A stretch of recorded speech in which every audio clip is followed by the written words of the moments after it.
reopened OBS. That seems to have solved the problem. We should be live now.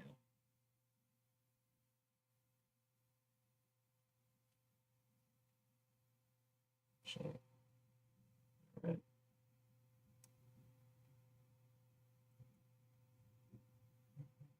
West, you there? West? What's up? We're live. Are we Yeah, we're airing? live. We're on air. We're on air. People can Hello. hear you.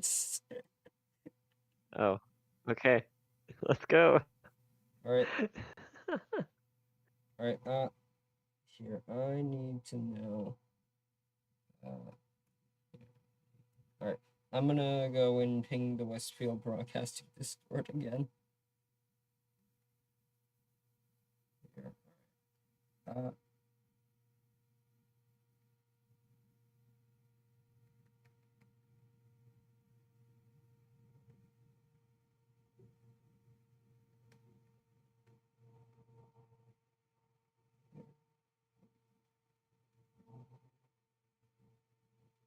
That is the wrong thumbnail. Okay. Well, we deal with it. Here. Live streaming. We just got that link. I can fix the thumbnail. All right. We should be live though. So I am your host NicheGuy, and that over there is West.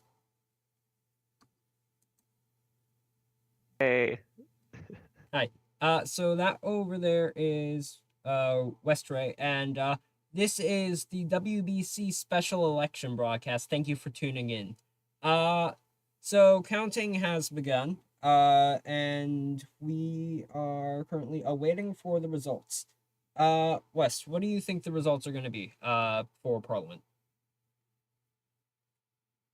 I think that we're looking at a good chance of an HVP majority, but I don't think it's going to be the same level that we saw last time with the supermajority. I think we're going to see 6 seats for the HVP, 2 seats for SDB, or formerly Solaris, 2 seats for NDP, and 1 seat for Uni. Based on a turnout of 50 so far, according to what the Senate has said in their preliminary assessment. All right. Personally, I agree mostly, except I don't know if Uni's gonna get a seat, but that's of my own personal opinion. There's a very high chance they do, but I don't know. They do seem like the party at risk, at most here, aside from possibly the HPP if they don't get a majority.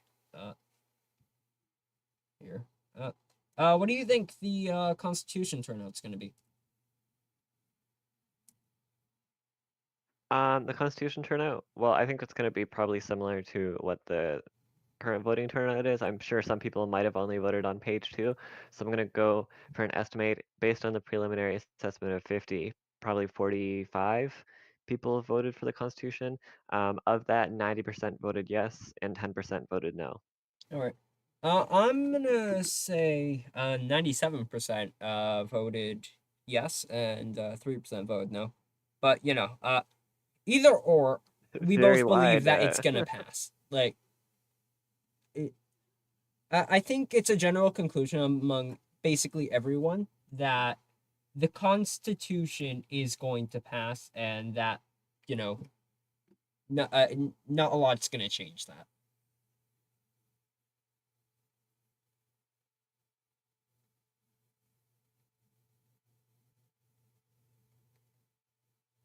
Yeah, I mean, for sure. I think that the Constitution is a bipartisan issue. I don't see any party that's telling people to vote no. So I think it's definitely going to be a wide margin of victory for the Constitution. Yeah. Here. All right. So, next up, how about we talk about the recent campaign season and the strengths and the weaknesses of the parties so far. You want to talk about that? Sure. All right. So, I personally, not much of a shock, but also I might be biased in this, but I think the strongest campaign season handedly can be given to the HPP. Yeah, I'd say, I'm biased, obviously, having been the outgoing leader and a big campaigner for the HPP this election. I think the HPP has a lot of strength in their campaign. I think the one downside of the HPP is, voters might get upset about the fact that the HPP has been in parliament for so long, so that might sway them to other parties. I'm not sure if these other parties have really put forward an agenda that really convinces these voters to move. So we'll kind of see that reflection in the results, whether voters are moving from the HPP to other parties, or if that support is still remaining. Yeah, and I think that can really be seen as a quick example, the Solaris campaign, or sorry, Social Democrat campaign. Uh, their campaign, though it started out strong, it definitely began to falter towards the end. I think. Yeah, I think for the Solaris or the SDP Social Democratic Party campaign, I think that they came out, portraying themselves as a new party, a party of, reform, a party of, independence, who are looking to make a change to Harlonian politics. However, I think that they started off strong, but shortly after, once people realized that this was an inter-server party, a party that exists across multiple, government roleplay servers, I think people were very skeptical of the implications that might have for national security. Um, but then again, that's sort of up to the voters to decide whether they feel that is, a priority to them, or whether they feel that Solaris or SDP is really still able to, govern given this. And I think that the other thing, as you mentioned later on in the election, as we got closer to voting, there was some scandals that recently impacted Solaris and the SDP, um, as well as the NDP, over supposed screenshot that alleges that the leader of Solaris and the leader of NDP were working together in secret. I don't know how much of an impact that scandal has actually had on voter opinion, or if people already made up their minds at that point, but I think it's definitely a blow to their campaign. Yeah. I believe most of the SDP and actually probably some NDP voters were that most of their lost votes can be related to that controversy and to all of the controversies that have been building up with the two parties and their possible, issues. Uh how and which is kind of crazy considering uh another thing that you can cite as a fault in their things is the debate, obviously, which was hosted by WBC, so I'm probably biased there. But the debate did show a lot of the flaws in the SDP manifesto, but I don't really think anyone cared about that to the extent that anyone cared about the controversies, because the controversies just basically took over Harlem politics for like a full month, really. Yeah, I think there's a lot of concern about whether Solaris or SDP, um, is truly the party that they've advertised themselves as a third force, or an independent new party, or if they're really just an extension of the NEP. And I think that was sort of the controversy that really surrounded a lot of discussions and debates. I would have liked to see more debates about policy. Unfortunately, that was overshadowed by these events. Mm. We have some recent news. The Senate has announced they have a result. We may be switching soon to the Parliament stage. However, in the meantime, we are going to continue discussing about politics.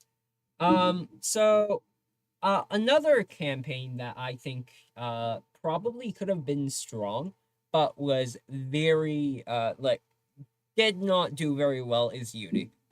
Their campaign they basically didn't do any campaigning really. I think. Would you agree on that? I think that uni, I think that they do pose an interesting, um, you know, campaign promise to people. I think they're a very principled party. They're a right-wing party. They believe in, economic liberalization, and, standing against what they believe is socialism. Um, However, I think that the main problem with Uni in this campaign season has definitely been they've been very late to the game. I think that people didn't really expect Uni to actually run in the upcoming election. They weren't sure if they were running or not.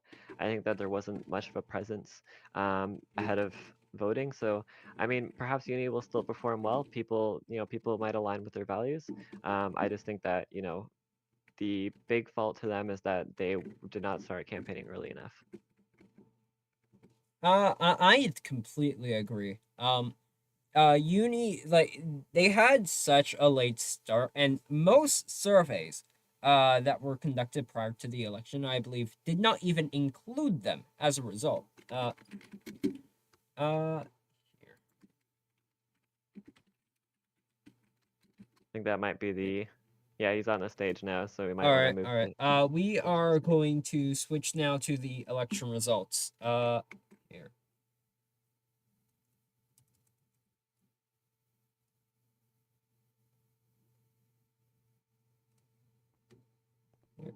All right.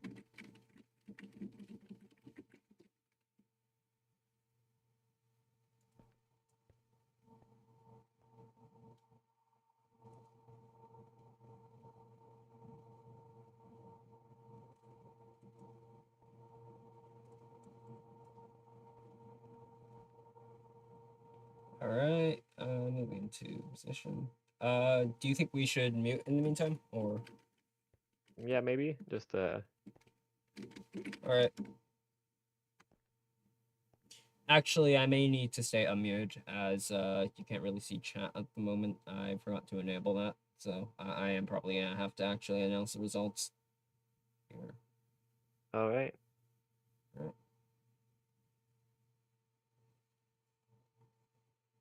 All right. So coming from Antical, let me. In total, 50 votes were cast in the general election and constitutional referendum.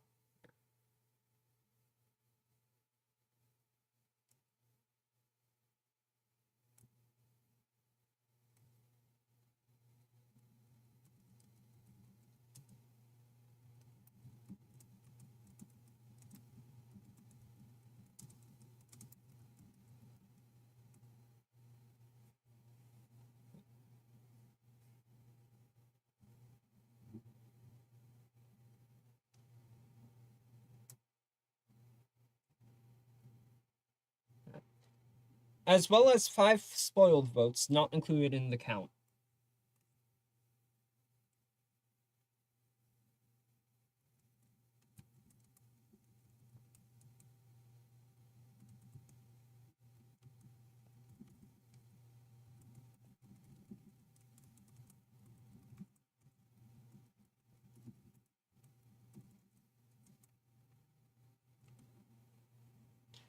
First, on the new constitutional referendum, Constitution for the Republic of Ireland, previously having been passed by both houses of Parliament.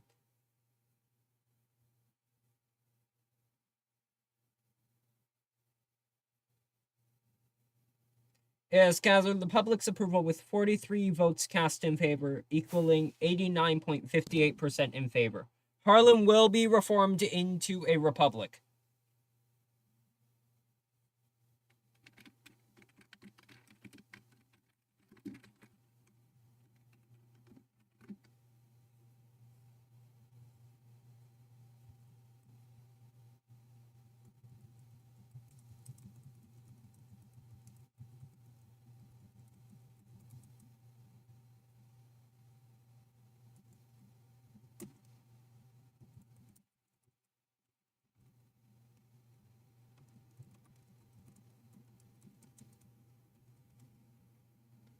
The general election for the House of the Assembly. In total, 4 parties participated.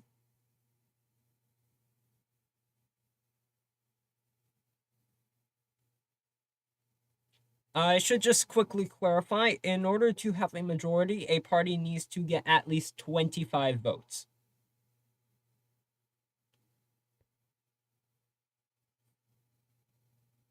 With 6% of the vote Oh, and 1 seat in the House of the Assembly, uh,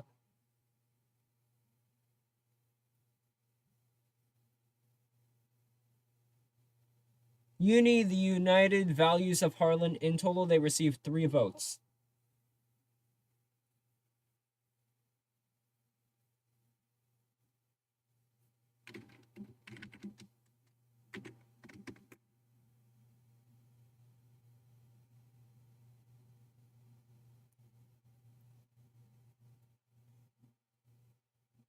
With 8% of the vote and 1 seat in House of Assembly.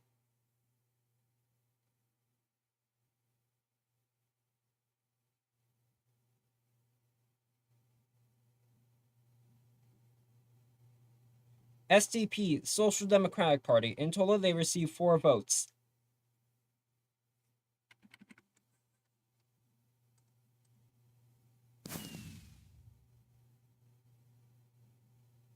Moving on.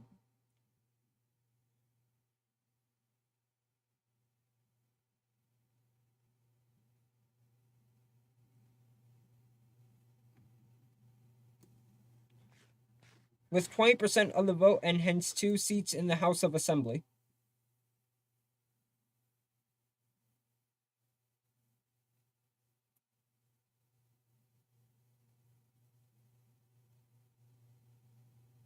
The NDP, National Democratic Party. In total, 10 votes were cast for the NDP.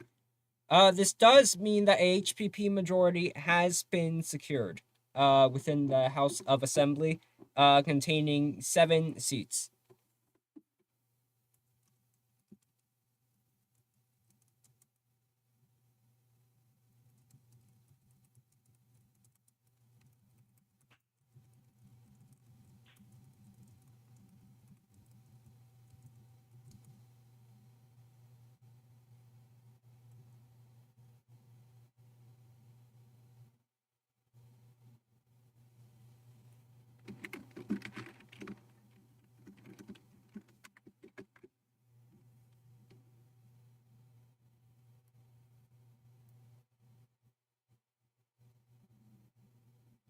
Thank you everyone who voted, and thank you everyone who has been a candidate in this election.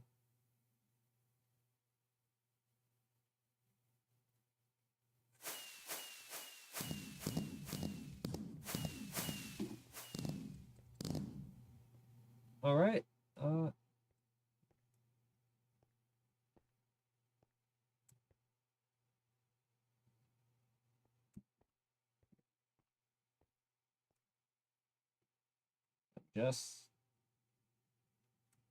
I am once again confirming a Harlem Progress Party victory has been confirmed with a HPP majority. This does mean that the HPP has 7 seats in the House of Assembly.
So, NicheGuy, did you want to deliver a speech for your victory as the HPP leader?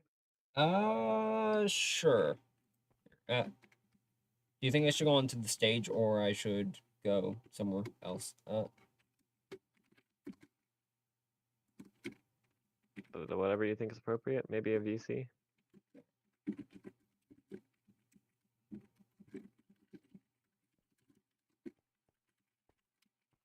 Okay.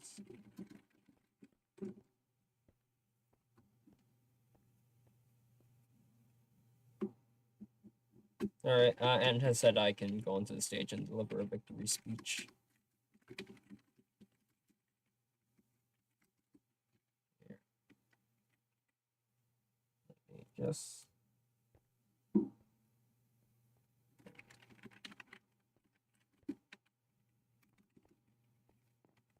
All right.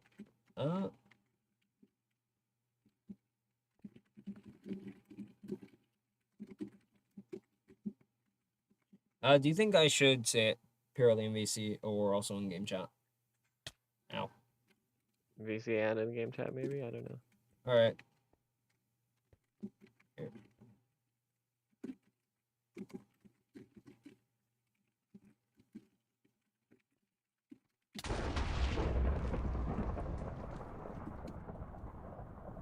Hello, my fellow Harlonians.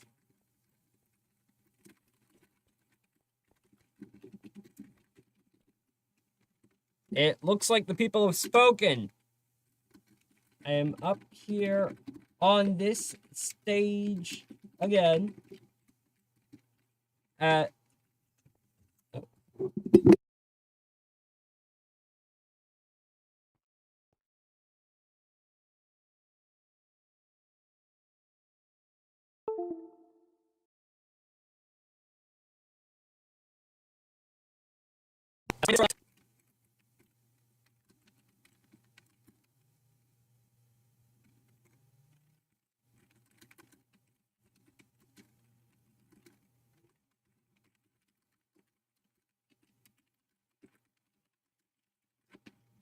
I cannot wait to serve the population of this great country again.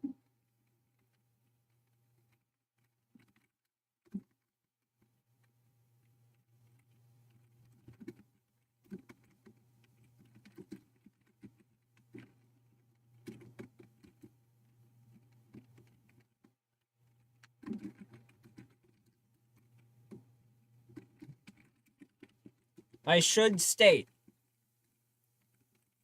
this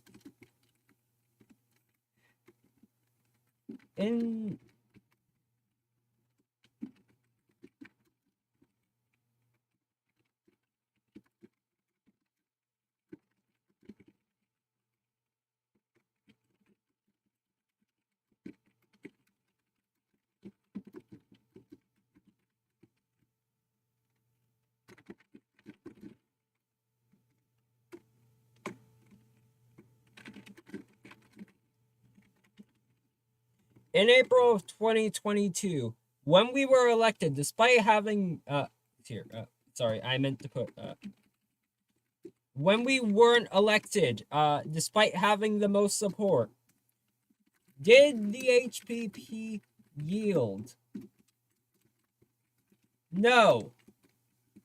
And did we eventually get into government? Yes. When the end, when our opposition challenged us again, did we yield? No. And did we stay in government? Yes. When faced opponent after opponent, both foreign and domestic, did we yield? No. And did we prevail? Yes. And when faced against the largest of odds since April of 2022, when three separate parties came to face against us, did we yield? See, this is the part when the audience replies no.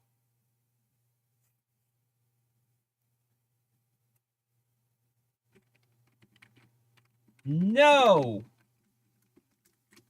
No, we did not. And where are we now?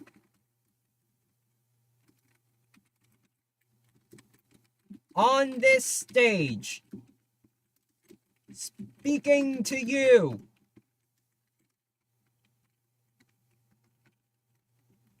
So I can't wait to serve you again for my fourth time.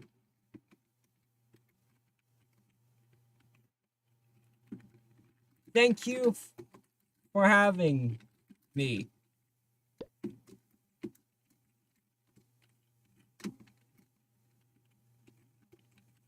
Adios.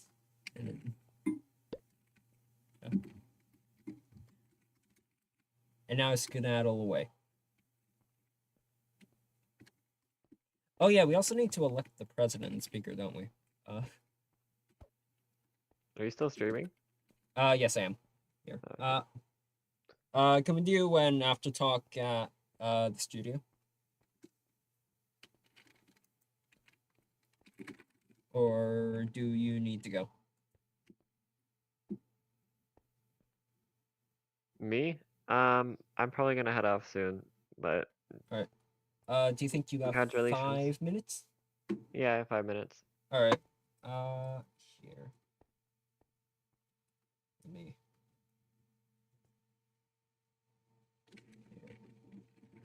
Okay, here. Let's try. All right.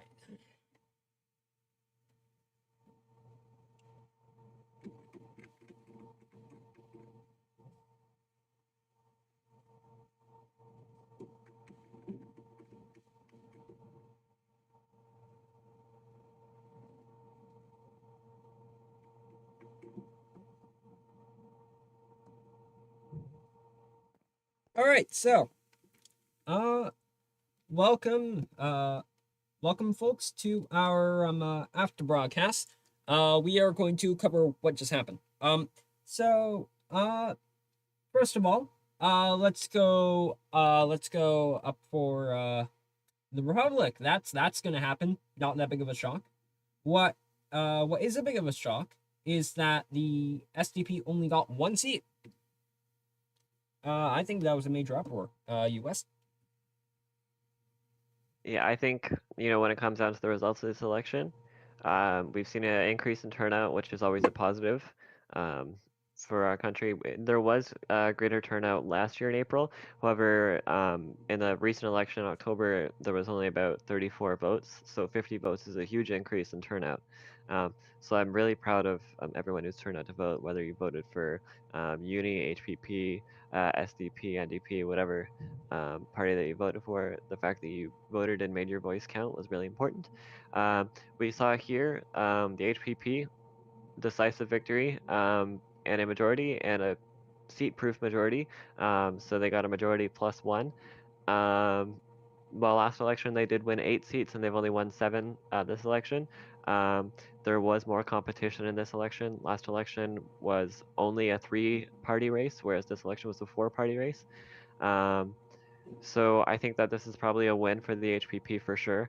For the NDP, I think that this is probably a loss for them because last election they did have 20% of the vote, or or 20, like 21, They had 22% of them. 21% of the vote exactly, Yeah, and yeah. uh, Where they've lost some percent, I think that the NEP has remained stable.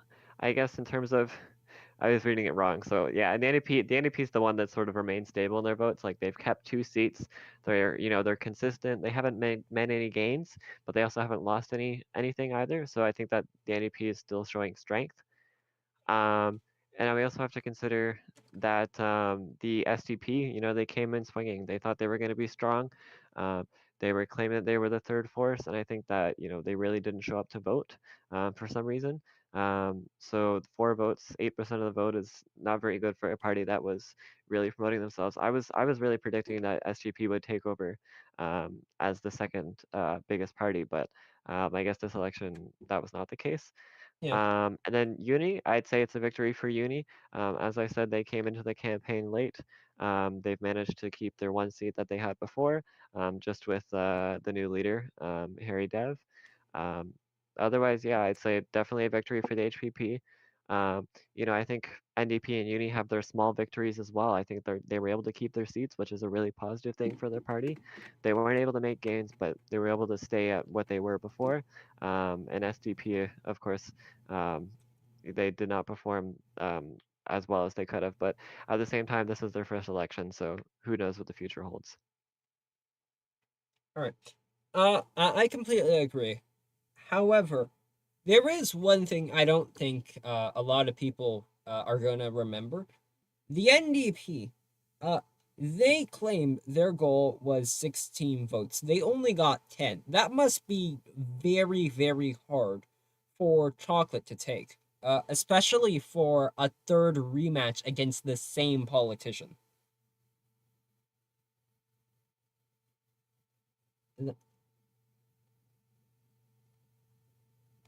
All right. It looks like the staff have officially published their election report. Wes, do you want to go over it? Well, I think we already sort of knew the result because they were mentioned in game. Yeah. 55 votes total cast, 5 were spoiled. Just a reminder to everyone who's voting, make sure you sign the book when you're finished voting because that could have impacted the results for sure. Yeah. What I want to cover are the individual MPs elected, and afterwards, who might we see as Speaker and President this term? Because uh, that list is definitely gonna grow considering who was elected. I think. Do you agree? Sorry, can you repeat that? I think we should go. I think we should review the list of people who were elected, and then afterwards we review the list of people who could be speaker and or president this term. Because I definitely do think that that list has grown considering who was elected and who wasn't.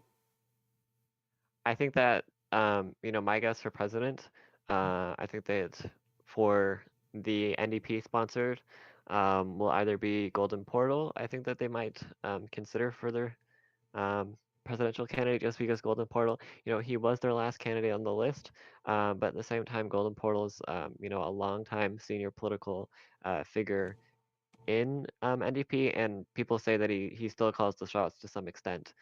So I definitely think that Golden Portal could be a potential candidate for the NDP's pick for um, you know the presidency. As for Uni, I don't know if Uni is going to be sponsoring anyone for the presidency. I think it's unlikely at this time. I think that they might try to arrange an arrangement or deal with another party to perhaps support their candidate. I don't know for sure. I'm sure they're probably looking for a candidate that's going to promote their conservative values. Um, and then the SDP, it's possible that Adora Lee slash JankUI, I don't know what username it goes by, but um, basically the leader of the SDP, or the person who was the second candidate, Uh, it's possible that he might be a candidate for the SDP. But then, we saw with the NDP SDP, secret alliances or alleged secret alliances that we might see a candidate that the SDP and NDP both choose to support collectively. Um, so we'll have to really pay an eye to that. As for the HPP, I think there's quite a bit of opportunity for what the HPP could sponsor. I know that Pro of Survival, he was going to run under the LPH, but he ended up voting for the HPP. So it's possible that he could potentially be a candidate for the HPP.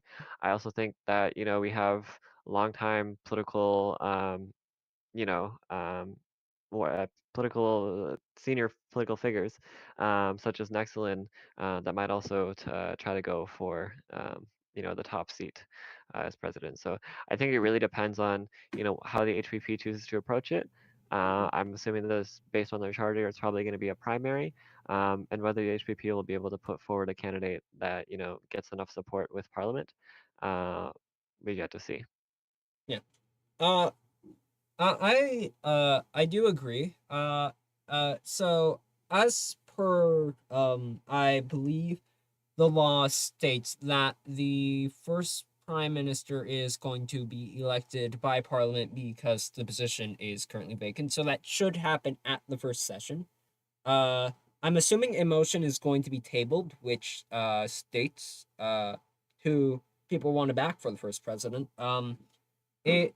So really it's up to the assembly, and if someone breaks party lines, I don't think that's going to be that big of a problem.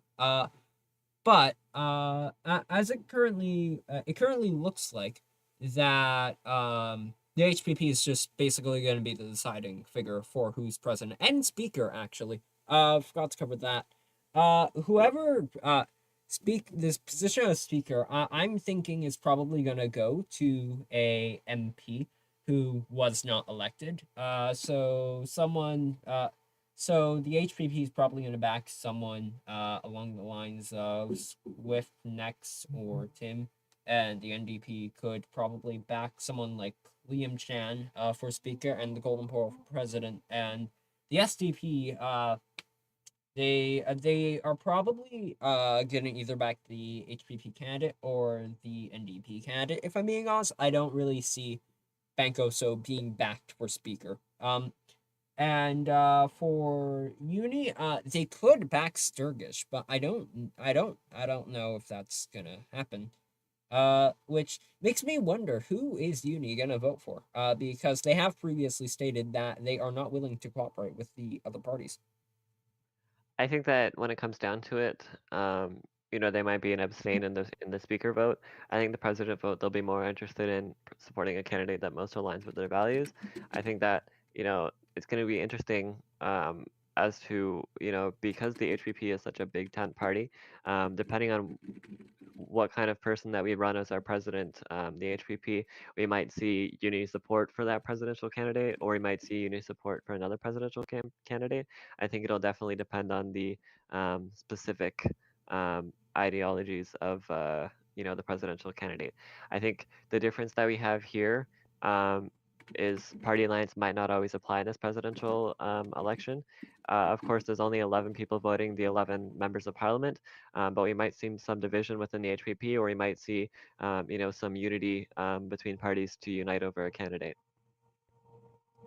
Really, it's pretty undecided at the moment, and hopefully, we get a answer in the next. I'm gonna say, week.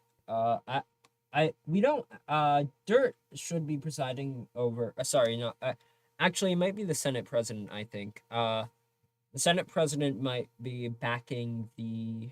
Sorry, it might be the first. Speaker. So they're gonna host the first session, and then afterwards, it's gonna be whoever the House elects out. Uh, yeah. Uh, that is